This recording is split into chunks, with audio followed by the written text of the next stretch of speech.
Development అంటే కొంత కోల్పోయే వాళ్ళకి గూడా కంపెన్సేషన్ ఇస్తామని ప్రభుత్వం చెప్తా ఉన్నది. దీన్ని ఎట్లా ఫస్ట్ ఆఫ్ ఆల్ మీ దగ్గర డెమాలిషన్ చేయకుండా బ్యూటిఫికేషన్ చేసే ఐడియా లేదా? లేకపోతే చెప్పండి.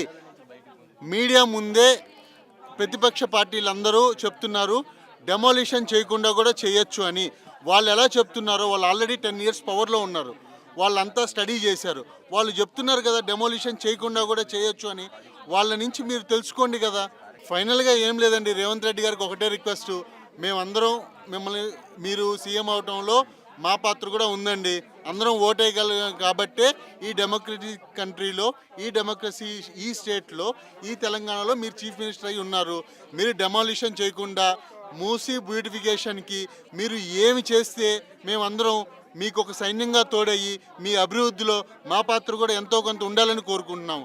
అంతేగాని మమ్మల్ని నిర్వాసితులుగా చేసి ఈ రియల్ ఎస్టేట్ దందా చేయటం మటుకి కరెక్ట్ కాదండి.